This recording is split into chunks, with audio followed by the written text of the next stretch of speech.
Армысыздар, құрметті телекөрермендер. Назарларыңызда NIS жаңалықтары. Студияда мен Бақдәулет Мамаев және менің әріптесім Демесин Тамирес. Вначале коротко о главных темах к этому часу. Жыл бойы үздік нәтиже көрсетіп, өзінің ерекше кәсібилігімен көзге түскен ұстаздар арасында жыл мұғалімі атағына кім лайықты болды екен? Ол туралы алдағы уақытта мен, Перизат Абдирова, тарқатып айтамын. Премия известного математика Аскара Жумадельдаева нашла своих обладателей. Кому из наших учеников достался приз в размере 100 тысяч тенге и звание лучшего молодого математика? Об этом расскажу я, Азире Абу. For the first time, International Chief Tournament was held in our school among Nazarbayev intellectual schools. Now, we organized in the event distinguishing. And how did it play out? For the details, see now. Осы және өзге де жаңалықтар туралы толығырақ. Қазан айында мектебімізде айтулы шаралар көп болды. Соның ішінде ұлағатты ұстаздар күніне арналған өзін-өзі басқару күні мен оқушылардың әзірлеген керемет концерттік бағдарламасын айтып өтуге болады. Мектебіміздің тілшісі Аружан Абуталипова өз құрдастары өткізген алғашқы сабақтарына қатысып, педагог қызметкерлердің мерекеден алған әсерін тыңдап қайтты. Биылғы мұғалімдер күні мерекесі естен кетпесе қызықты сәттерге толы болды. Жылына бір рет келетін осы бір айтулы күнді ерекше атап өткізу үшін зияткер оқушылар аз дайындалған жоқ. Таңертеңнен гүл шоқтарын құшақтаған оқушылар ұстаздар қауымына жақсы көңіл-күй сыйлау үшін жанды дәріс құрып, мектеп алдында күтіп алды. Сондай-ақ мұғалімдердің барлық жұмысын өз мойындарына алған дарынды оқушылар түрлі әдістер мен ойын формаларын қолдана отырып, 7-8 сыныптарға қызықты сабақтар өткізді. Ұстаздық еткен жалықпас үйретуден балаға деп ұлы Абай атамыз айтқандай, ұстаз әркімнің өмірінен ерекше орын алатын ұлы тұлғалардың бірі. Бүгін Қызылорда қаласындағы химия-биологиялық бағыттағы Назарбаев зияткерлік мектебінің оқушылары ұстаздардың төл мерекесіне арнап өздерінің концерттік бағдарламаларын ұйымдастырған болатын. Ал ендеше тамашалаңыздар. Тосын сыйлардың негізгі бөлімі сабақтар аяқталған соң басталды. Педагог қызметкерлердің кәсіби мерекесі құрметіне арнап керемет концерт қойылып, онда қоңыр дауысты жас әншілердің орындаған түрлі әуендері жанға жайлы сезімге бөлесе, билеп өнер көрсеткен оқушыларымыз концертті одан әрі жандандыра түсті.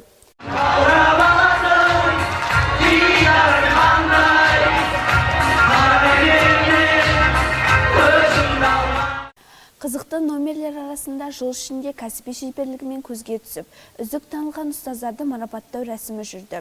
Бір қатар ұстаздар мектептің алғыс хаттарымен мадақталса, ал кейбірлері Қазақстан Республикасының білім және ғылым министрлігінің грамоталарына ие болды.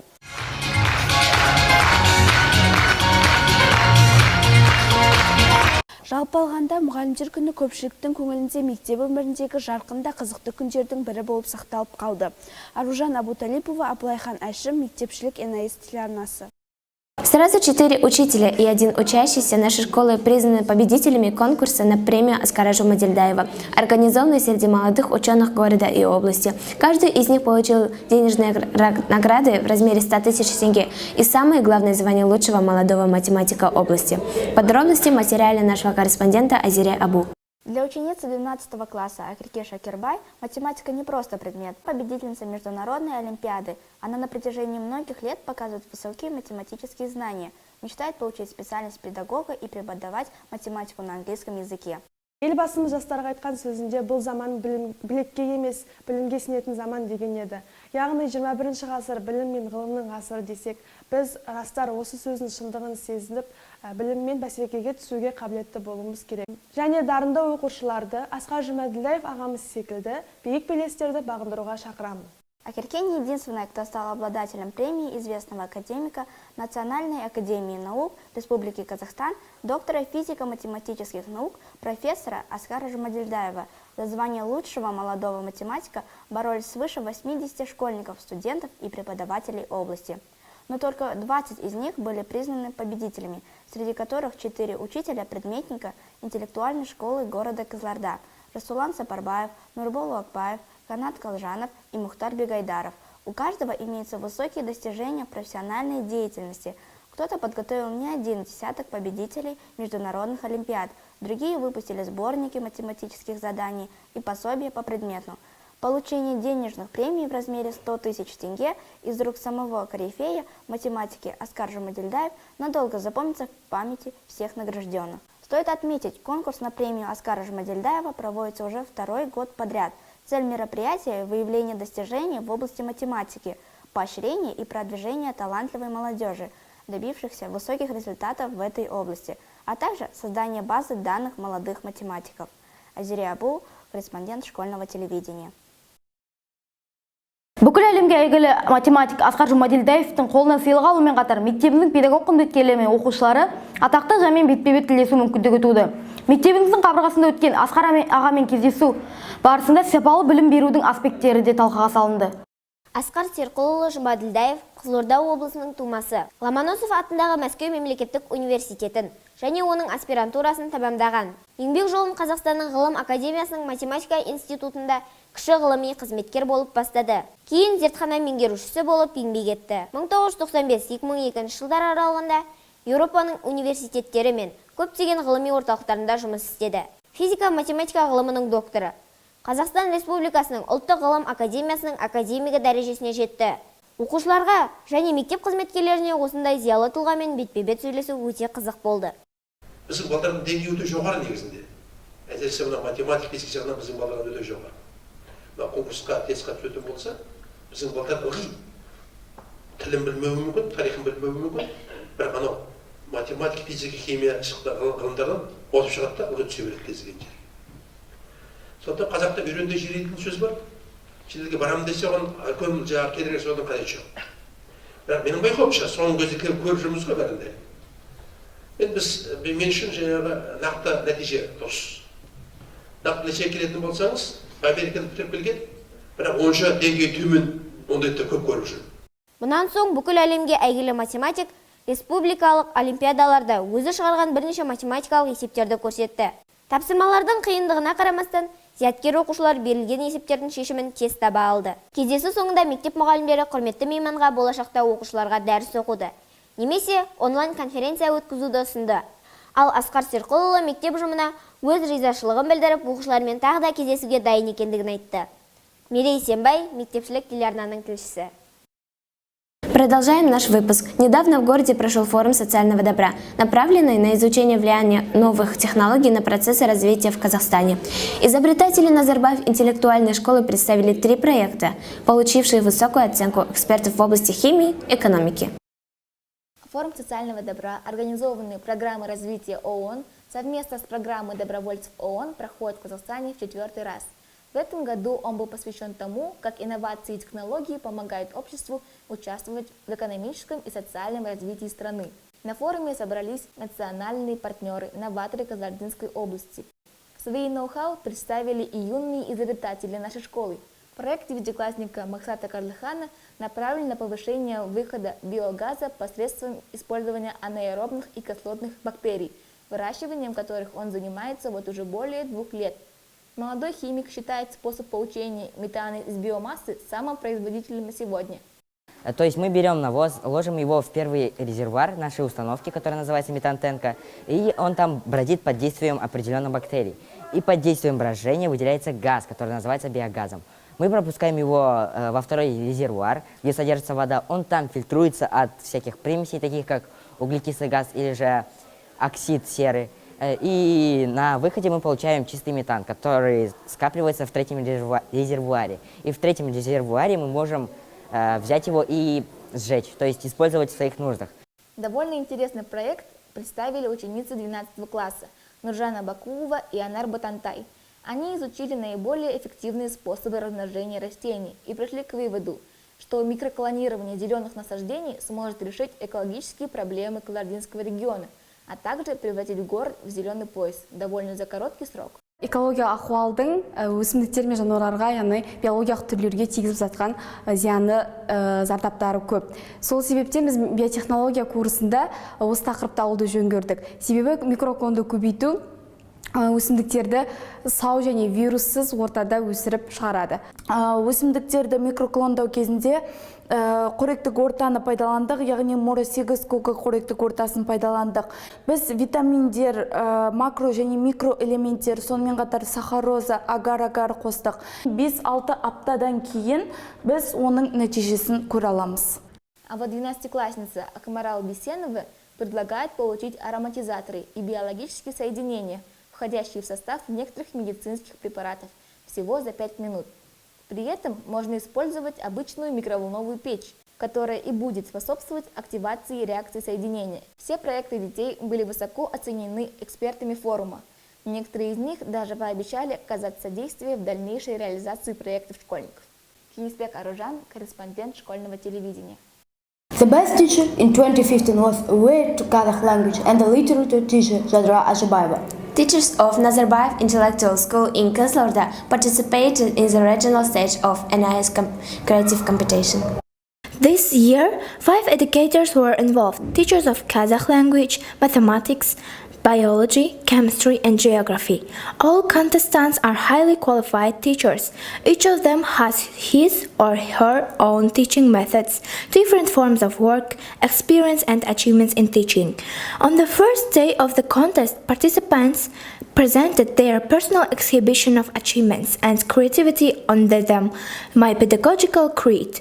A large variety of interesting teaching materials, collections of scientific articles and videos could be found in the teachers' portfolios. The professionalism and individuality of each teacher was described in the short film Conversation with Students. Almost all the contestants used the most modern methods of teaching, holding discussions among students for more effective development of the given topics. In the next stage of the competition, contestants conducted demonstrative lessons with international co-teachers. On the next phase of the competition, called I'm a Person, I'm a Teacher, the participants revealed their personality, showing a professional image and the concept of teaching. Having prepared a presentation about themselves, the contestants shared their opinions on becoming a professional teacher nowadays. The final stage saw the contestants being offered problematic pedagogical situations, which they needed to solve through role-playing games. Involving the audience in their performances, the participants of the contest showed how they were competent in solving problems, even in the most difficult conflicts that arise inside and outside the classroom. The most exciting stage for all the contestants was the summation of the contest results. After some discussion, the judges announced the names of winners of the first, second, and third prizes, which were shared between chemistry teacher Nurgul Mendebayeva, biology teacher Yerbol Kaynarbayev, geography teacher Muhtar Abulmayev, and math teacher Aynur Alibekkaza. The overall winner was the teacher of the Kazakh language and literature Jadra Ajibaieva, who outshone her colleagues with great knowledge of the subject, virtuosity, and charisma. NIS correspondent Abdirova Pirizat. Хабарымызды жалғастырамыз. Назарбаев университетінің студенттері туған мектебіне бас сұғып, биылғы жылдың түлектерімен кездесті. Студенттік өмірдің ерекшеліктері мен болашақ студенттерді толғандырып жүрген проблемалар қандай? Бұл туралы тілшіміз сабақтасын. Алғашқы болып сөз алған болашақ дәрігер, инженер, биотехнолог, яғни Назарбаев университетінің университет алды дайындық бағдарламасының студенттері бұл мамандықтарды кездейсоқ таңдамағандықтарын жеткізді. Бірінің бала кезіндегі арманы болса, екіншісі ата-ана жолын жалғастыруды жөн санады. Ал кейбіреулері еңбек нарығына қарай сұранысы жоғары мамандық иесі болуды ұйғарды.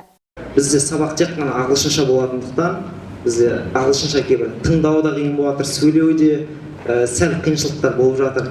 Бірақ сендерге сенем, что болашақта осындай біздің мектептің абыройы боласыңдар деп, әрі қарай осы біздің ұрпақты поколениені Назарбаев университетінде жалғастырып, еліміздің атын шығарып, қаламызды одан әрмен гүлдендіруге кәміл сенемін сендерге.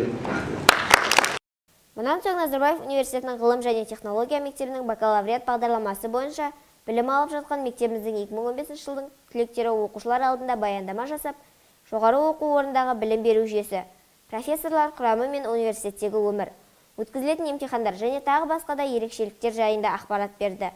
Кездесу әрі қарай сұрақ қоюмен жалғасты. 12-ші сынып оқушыларының көкейлерінде жүрген сауалдардың дерлігі қорытынды аттестацияға дайындық туралы және университеттегі мектептердің оқыту жүйесі мен тайм-менеджментке байланысты болды. Мерей Сембай, мектепшілік телеарнаның тілшісі. Впервые в нашей школе прошел конкурс на лучшие видеоматериалы и эссе учащихся 8-12 классов.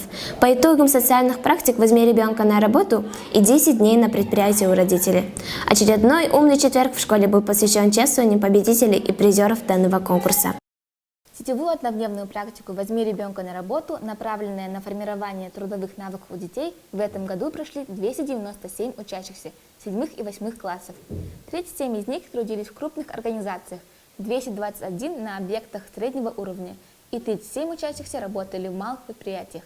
В ходе мероприятия, посвященному подведению итогов данной практики, зрителям было показано общее видео лучших работ и были зачитаны лучшие эссе участников проекта. Объяснив учащимся важность проекта в определении будущей профессии, директор школы Гульмира Мункеева наградила благодарственными письмами ряд учеников, которые проявили высокую ответственность при подготовке отчетной документации. Я думаю, такая практика пойдет каждому на пользу, потому что она заставляет учеников работать, и она помогает нам понять всю суть работы и насколько она важна.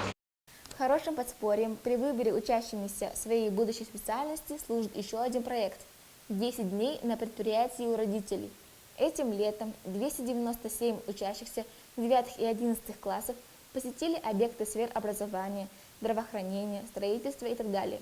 Работая вместе со своими родителями, ребята научились выполнять социальные задачи и решать проблемные вопросы, а также поняли, насколько трудно зарабатывать деньги, содержать семью и преуспевать в трудовой деятельности.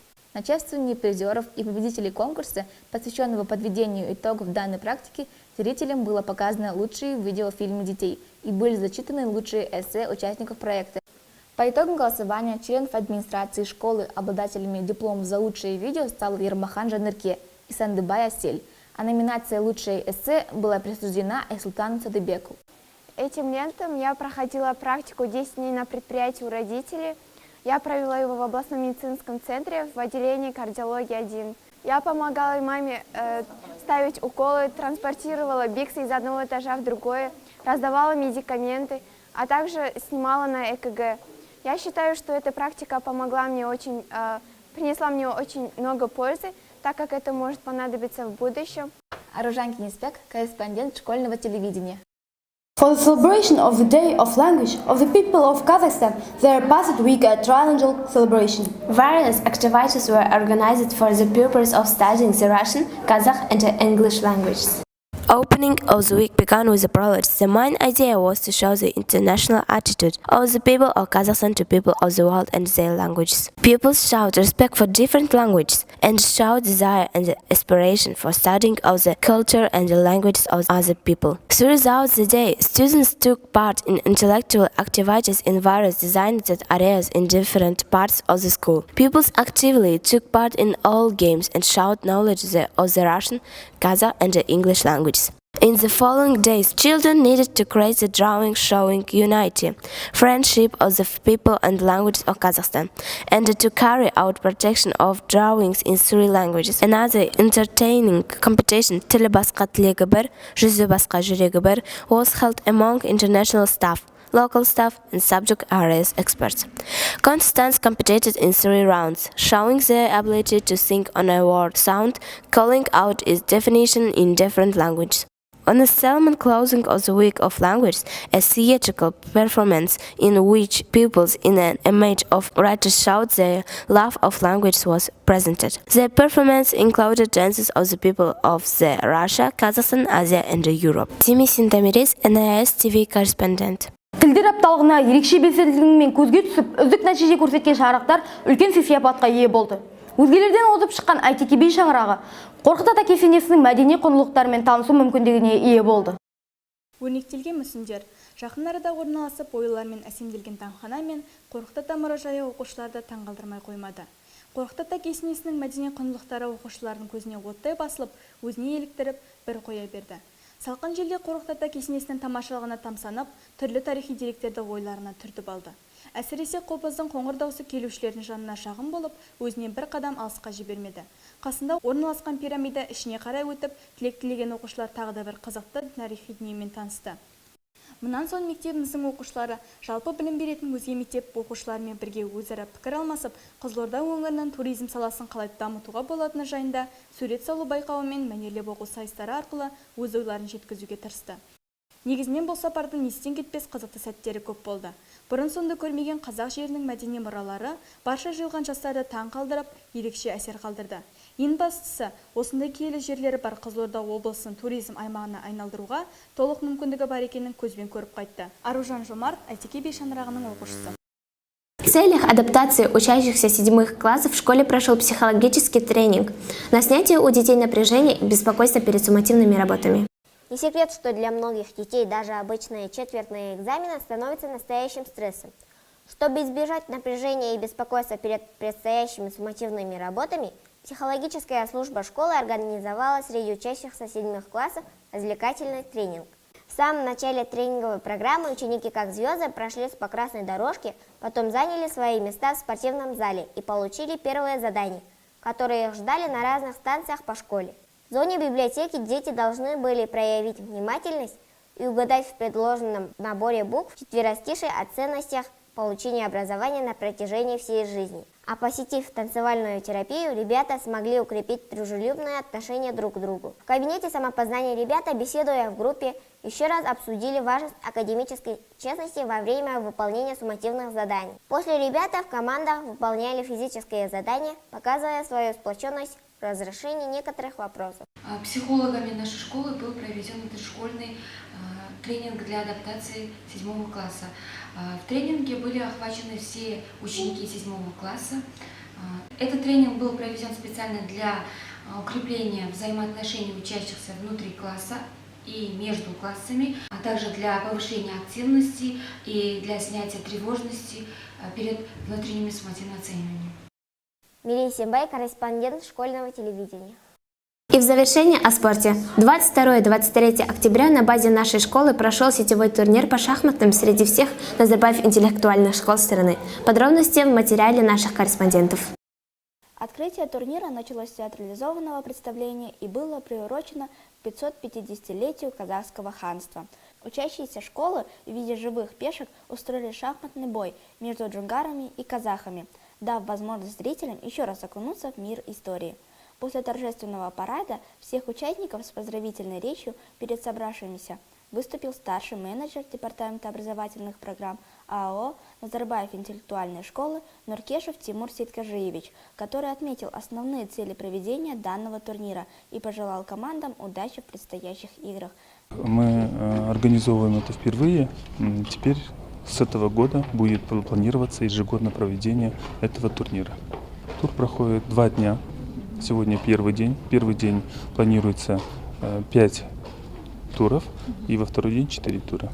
Далее началась основная часть турнира – это игры. Соревнования проводились по швейцарской системе, поэтому участники боролись за звание чемпиона в 9 турах. Отведенное для обдумывания время составило 30 минут каждому участнику. Всего в турнире принимали участие 20 команд из числа мальчиков и девочек по 2 возрастным категориям. Первая возрастная группа до 13 лет и вторая возрастная группа до 17 лет. Назарбаев зияткерлік мектептері арасында желік спартакиадалар спорттың бірнеше түрінен болып тұрады. Басты мақсат балаларды спортқа баулу, салауатты өмір салтын насихаттау және Назарбаев зияткерлік мектептерінің құрамасын жасақтау болып табылады. Қырмызды Құрманқызы, турниріміздің бас төрешісі ретінде бүгінгі ойын жайында пікіріңізбен бөлісіп өтсеңіз. Енді мына бүгінгі ойын біздің мемлекетімізден 20 мектеп қатысып отыр, 20 мектептен 80 оқушы қатысып отыр. Осының ішінде бүгін екінші күнінде Қарағанды, Қостанай, Астана, Алматының балалары өте жақсы ойындар көрсетіп жатыр. Ойын өзінің дәрежесінде өтіп жатыр. Біздің Қызылордада қалып келе жатқан жоқ. Среди участников есть и те, кому не впервые довелось встретиться за шахматной доской с выдающимися шахматистами страны. Семиклассник Виктор Ли из города Алматы является обладателем серебряной награды на международном турнире по шахматам. А Айбек Катенов из Астаны в свои 12 лет стал кандидатом в мастера спорта. Айбек, в чем тебе лично помогает игра в шахматы? Шахматы развивают логику, мышление. Очень помогает в школе, когда я решаю задачи по физике и математике.